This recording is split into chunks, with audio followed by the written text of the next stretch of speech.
안녕하세요. 오늘도 사연살롱을 찾아주셔서 감사합니다. 30대 중반 돌싱 여성이자 커리어 우먼이에요. 어릴 적 저는 소위 왈가닥이라고 불리는 학생이었어요. 그렇다고 불량 학생은 아니었고요. 단지 불의를 보면 못 참는 성격이라고 해야 할까요? 그건 어쩌면 엄마의 성격을 많이 물려받았기 때문인지도 몰라요.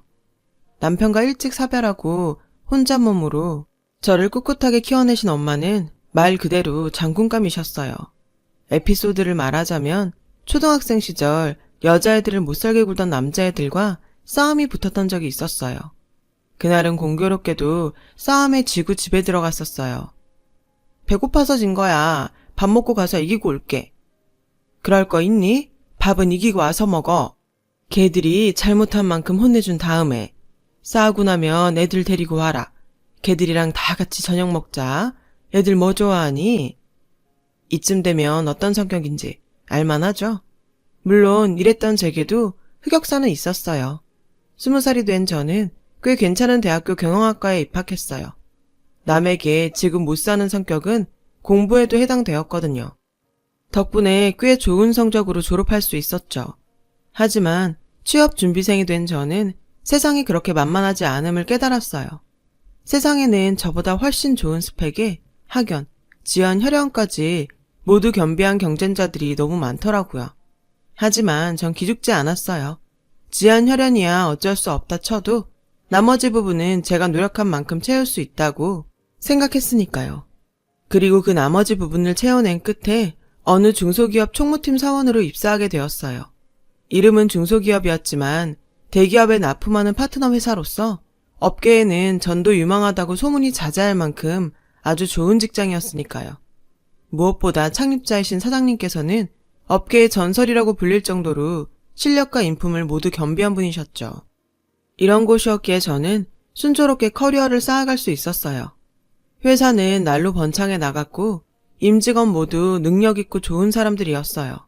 그중 입사 동기 하나가 눈에 들어왔어요.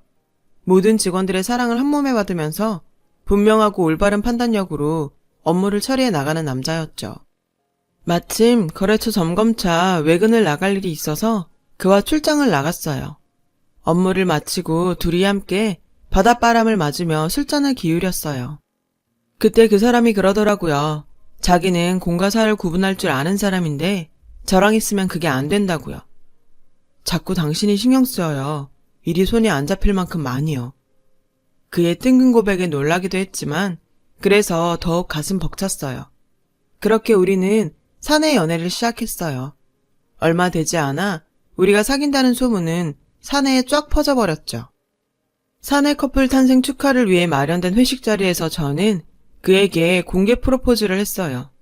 그 자리에는 늘 그랬듯이 사장님께서도 함께 계셨고요.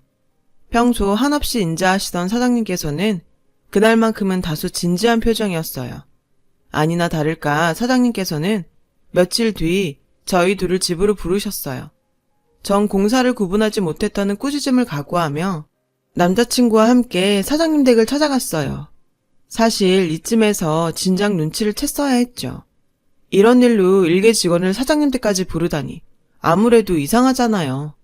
아니나 다를까 제 남자친구가 바로 사장님의 외동아들이더라고요. 사장님께서는 아들 녀석한테 밑바닥부터 일을 가르치려고 입사를 시켰지만 혹여 특혜라도 있을까봐 숨기셨다더군요. 그 마음이 이해는 갔지만 한편으로는 이율배반적이라고 생각했어요. 평소 임직원들을 믿으신다더니 결국은 직원들이 못 믿어 그간 아들의 존재를 숨기셨던 거네요. 당돌한 제 대답에 사장님은 그저 허허 웃으셨어요. 하지만 예비 시어머니께선 제 대답이 마음에 들지 않는 눈치였어요. 어머머머머? 얘 말하는 것 좀 봐. 어른 앞에서 버르장머리 없이? 그런 소리 말아요 여보. 얼마나 좋아. 젊고 똑부러지고. 사장님께선 아들에게 신신당부하셨어요. 너한테는 아까운 인연이야. 은혜 갚는다 생각하고 잘해 인서가.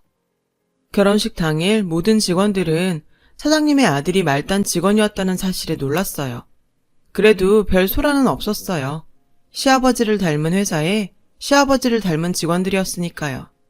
특혜 같은 건 하나도 없이 저와 남편의 회사 생활은 평범 그 자체였어요. 그런데 믿고 의지했던 시아버지께서 오랜 지병으로 갑작스럽게 세상을 떠나시면서 상황은 반전되고 말았어요. 경영권을 승계한 시어머니가 흉흉한 속내를 드러내면서 회사에 망조가 들기 시작했거든요. 시어머니의 취임사는 아주 간단했어요. 금입으로 비상경영체제에 돌입합니다. 당황한 저는 남편에게 물었어요. 무슨 비상경영? 당신은 알고 있었어? 몰라. 엄마가 알아서 하겠지. 세상에, 비상경영이라니요. 도산을 맞은 회사도 아니고 쭉쭉 성장해 나가는 우량기업인데요. 당연히 모든 직원들은 의문에 빠졌고 곧장 시어머니의 정치질이 시작됐어요. 시어머니는 직위 고하를 막론하고 연봉 재협상을 시작했어요. 연봉을 깎겠다는 일방적인 선포였죠. 저와 직원들이 반발하자 시어머니는 경쟁관계에 있는 직원들 사이를 이간질해가며 끝끝내 전 직원 연봉 삭감을 이뤄냈어요. 그리고 저를 시녀부리듯 데리고 다니며 부려먹기 시작했어요. 통근버스 없애고 교통비 지급하겠다고 통보해. 직원 하나당 최대 3만 원이면 충분하겠지? 하루 3만 원이 아닌 매달 3만 원이요? 1만 원은 오고 가며 회식하고 1만 원은 아껴서 살림에 보태고 나머지 1만 원은 버스비하고 모자라면 모자란 대로 아껴 쓰라 그래. 진심이세요, 어머님? 직원들 반발은 어쩌시려고요? 어쩌기는 3만 원도 아까운 제값 것들 주제나 원망하라지. 그리고 너 그놈의 말버릇부터 고쳐. 밖에서는 엄연히 사장님이고 안에서는 하늘같은 시어머니야. 예의를 갖출 건 갖추라고. 지금 생각해보면 이때 이혼을 해야 했어요. 하지만 당시 그러지 못했던 이유는 제 뱃속에 아이가 자라고 있기 때문이었어요. 제 아이에게 아버지의 부재를 느끼게 하고 싶지 않았거든요. 근데 이놈의 시어머니는 저의 임신까지도 이용하려 들더군요. 돌봐주겠다는 핑계로 남편을 꼬드겨 저를 시댁으로 들이더니 사극에서나 볼 법한 시집살이를 시켜댔죠. 정말 극한의 시집살이였어요. 시어머니는 집에서조차 악덕 사장으로 군림하려 들었어요. 마트라도 한번 다녀올라 치면 구매 서류를 작성해서 결제를 받아야 했죠. 서류도 제대로 볼 줄 모르는 주제의 말이에요. 게다가 시어머니 주머니에선 돈 한 푼 나오지 않았어요. 모든 지출은 제 돈으로 해결해야 했죠. 제 돈으로 손수 만든 수라상을 삼시세끼 받아 드시면서 저는 주방 구석에서 잔반을 때려 넣은 비빔밥으로 배나 겨우 채우는 신세가 되었어요. 심지어 며칠에 한 번꼴로 밥상을 들이없는데 내가 이러려고 결혼을 했나 싶더라고요. 고민 끝에 전 마지막 기대를 걸고 남편에게 속내를 털어놓았어요. 어머니 정말 너무하시는 것 같아. 나도 그렇고 다들 불만이 많다고. 넌 어떻게 내 앞에서 우리 엄마에 대해 그따위로 말하냐? 뭐? 그따위? 그래, 제발 부탁인데 우리 엄마 말에 토 좀 달지 말고 하라는 대로 좀 해. 분명하고 올바르던 남편의 변화에 저는 당황했어요. 알고 보니 남편은 멍청이 중에 상멍청이더라고요. 부모님 없이는 아무것도 못하는 모질이었던 거죠. 시아버님이 살아계실 때는 당신께서 제지하고 이끌어주셨지만 돌아가시고 나니 본색이 드러나고 말았던 거죠. 하필 모질이 남편을 새롭게 조종하게 된 사람이 악덕 사장이자 시어머니였고요. 제가 하루하루 이혼을 고민하며 지내는 사이 회사는 엉망이 되어가고 있었어요. 누군지도 모르는 시어머니 쪽 친척들이 출근 한 번 안 하는 유령 직원들이 되어 고액 연봉을 챙겨갔고 반면에 직원들은 삭감된 연봉조차도 제때 받지 못했어요. 수당 없는 야근에 주말 특근은 당연한 일이었고 직원 식단마저 콩나물 헹구다 만 것 같은 미지근한 국물에 반찬은 단무지 하나뿐인 날이 다반사였죠. 물론 그렇게 빼돌린 회사 돈은 전부 시어머니 주머니로 들어갔고요. 저는 직원들의 불만사항을 시어머니께 꼬박꼬박 전했지만 그때마다 돌아온 것은 욕설뿐이었어요. 집안에서는 집안대로 시집살이가 극성으로 치달았고요. 그러던 어느 날 제가 이혼을 결심하게 된 사건이 벌어지고 말았죠. 정기검진 결과 유산조짐이 보였어요. 스트레스 때문이었어요. 놀란 저는 회사에 휴직계를 내려고 했지만 시어머니는 김장이 먼저라면서 저를 집으로 끌고 가셨어요. 그리고는 몸살이며 김장을 담그는 저를 갈구셨죠. 뭐? 그깟 일로 일을 쉬어? 나 땐 더했다. 넌 세상 편한 줄 알아야 돼. 애 놓은 날에도 미역국 한 사발 먹고 밭일 나가고 그랬어. 거짓말 좀 하지 마세요. 시집살이 없었던 거, 귀한 며느리 대접받으면서 사셨던 거 제가 뻔히 다 아니까요. 또 말대꾸. 어디 감히 하늘 같은 시어머니한테? 하늘 같은 분이셔서 며느리 월급까지 가져가셨나요? 그것도 몇 달째 말씀도 없이? 무슨 소리냐? 난 모르는 일이다. 그러세요? 급여 내역 털어볼까요? 어느 계좌로 들어갔는지 확인할까요? 그 순간 남편이 끼어들며 말했어요. 한 집에서 두 주머니 차는 거 아냐? 솔직히 그 순간은 못된 시어머니보다 갑자기 끼어든 남편이 더 미웠어요. 자기야, 좋은 게 좋은 거라고 엄마가 어련히 알아서 잘 불려주실까? 그 말에 순간 열이 확 오르더라고요. 너 편들지 마. 너한테는 할 말이 없어서 참고 살았는 줄 알아? 그때였어요. 제 말이 끝나기가 무섭게 시어머니가 제 머리채를 잡아 김치 양념 속에 푹 박아버렸어요.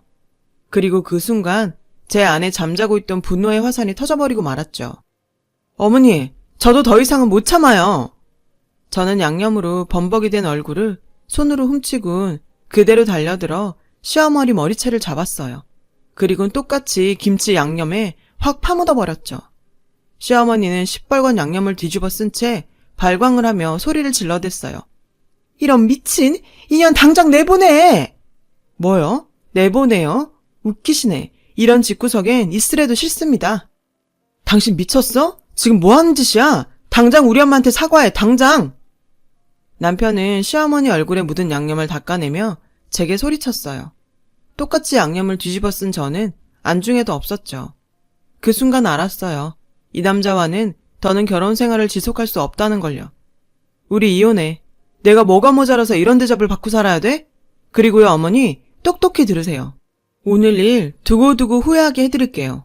함께해서 더러웠고 지금부터는 더 더러운 꼴로 만나게 될 겁니다. 그날로 저는 회사에 사표를 냈고 이혼 소송도 걸었어요. 그리고 얼마 뒤 법원으로부터 이혼 판결을 받았죠. 저는 한동안 몸조리를 하며 무사히 출산을 했어요. 그 즈음 회사에서 시어머니의 횡포가 극에 달했다는 이야기가 들려왔어요. 그리고 얼마 뒤 퇴사한 직원들이 저를 찾아왔더라고요. 몸조리하는 내내 속으로 칼을 갈았던 전 그들과 함께 작은 회사를 창업했어요. 전 남편네 회사와 동일한 업종으로요. 그렇게 제 인생의 흑역사에 마침표를 찍고 드디어 복수전이 시작되었죠. 물론 어려운 길임을 각오하고 시작한 도전이었어요. 처음에는 미숙한 초보 대표였던 제 탓에 회사는 종종 위기를 맞고는 했어요. 하지만 다행히도 저에게는 든든한 지원군이 있었어요. 바로 제 인생의 오점인 전 남편과 제게 전투 의지를 북돋아준 시어머니였죠.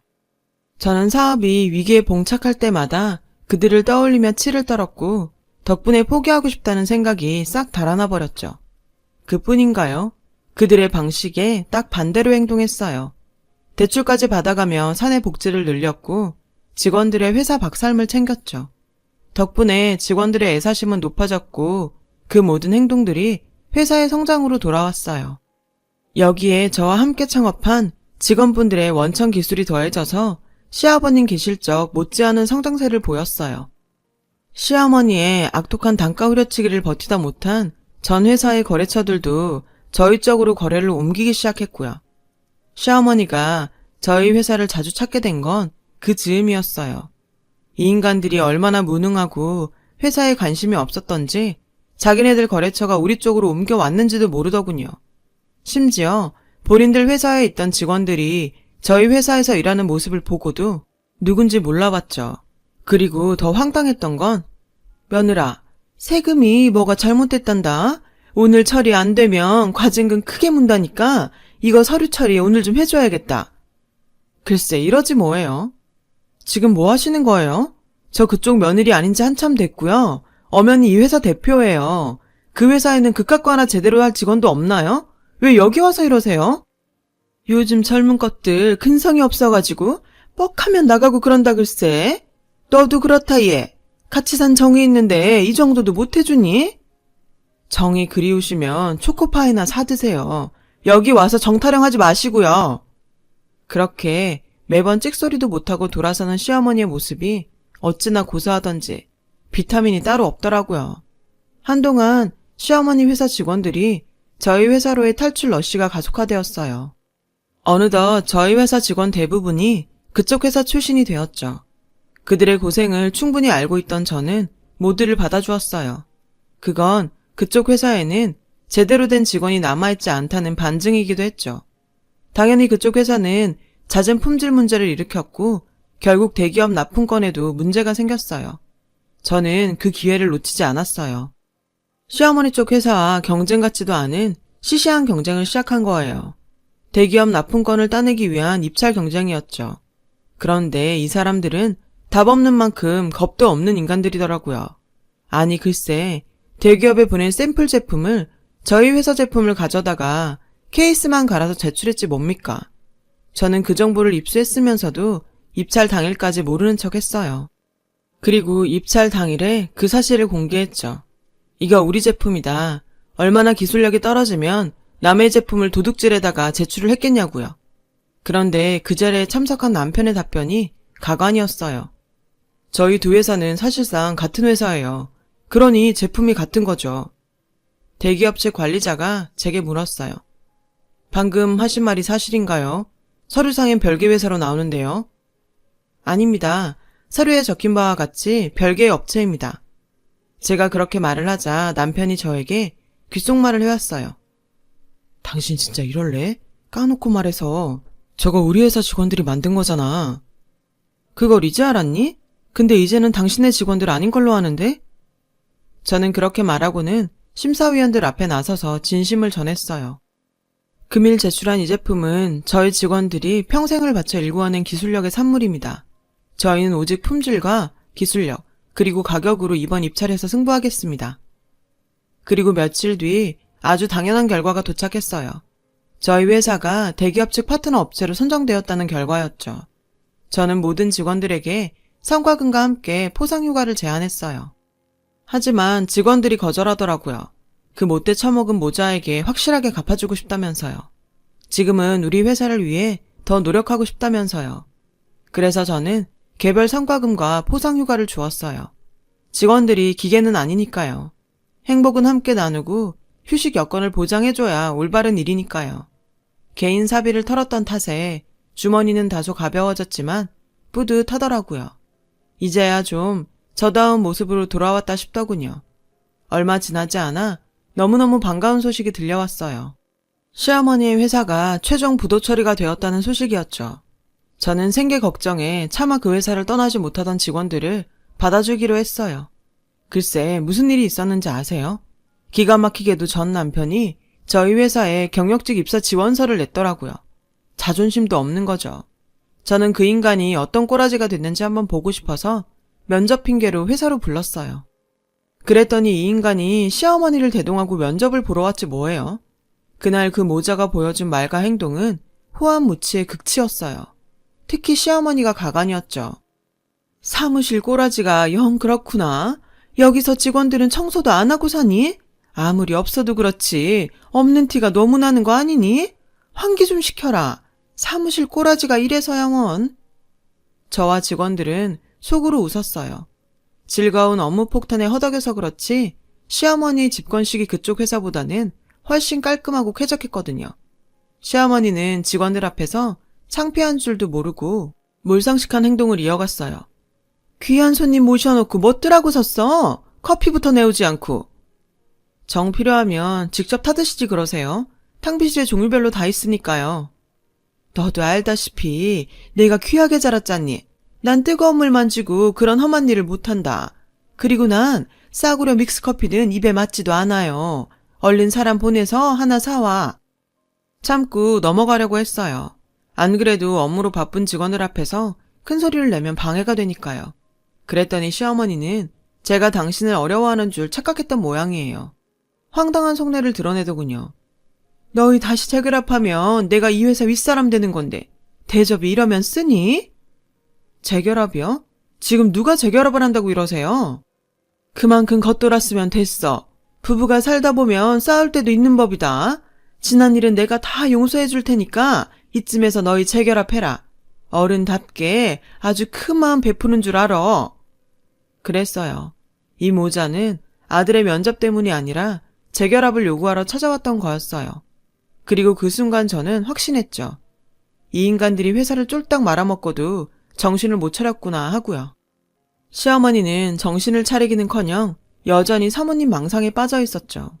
그래서 결심했어요. 돌아가신 아버님을 생각해서라도 모자의 정신머리를 고쳐놔야겠다고 말이죠. 그렇게 저는 전 남편에게 줄 면접비 3만 원을 모자의 면전에 한 장씩 날리면서 과거 시어머니가 했던 말을 그대로 돌려주었어요. 10,000원은 가는 길에 회식하시고, 10,000원은 아껴서 살림살이에 보태시고, 10,000원은 버스비 하시고, 모자라면 모자란 대로 아껴 씁시다. 너 지금 뭐 하는 짓이야? 어머, 몰라서 물으세요? 어머님한테 받은 대로 돌려드리는 거잖아요. 멀리 안 나가니까 알아서들 가세요. 전 남편과 시어머니가 고래고래 소리를 질러댔지만 저는 아랑곳하지 않고 마침내 긴 악연에 마침표를 찍었어요. 왜요? 내 말이 기분 나빠요? 다 당신이 했던 말이잖아. 그러니까 평소에 올바르게 살았어야지. 3만 원 챙겨서 가시는 길 험하게 가세요. 난 누구처럼 남는 돈 반납하라는 소리는 안 할 테니까. 흥분한 전 남편과 전 시어머니는 사무실 집기를 던지며 난동을 부렸어요. 그러다 결국 경찰 손에 끌려갔죠. 자신들이 한때 부렸던 직원들 앞에서 경찰 손에 질질 끌려가는 모자를 보니 그런 생각이 들더라고요. 저들이 뭐라고 그동안 꾹꾹 참아가며 결혼 생활을 했나 하고요. 감히 말씀드리자면 여러분 참지 마세요. 고통 속에 바스러져 가기에는 우리는 너무 빛나고 아까운 사람들이잖아요. 지금까지 제 사연을 들어주셔서 감사드려요. 여러분, 사연 댓글에 응원과 현명한 조언 부탁드려요. 좋아요와 구독은 저에게 큰 힘이 됩니다. 오늘도 좋은 일 가득하세요.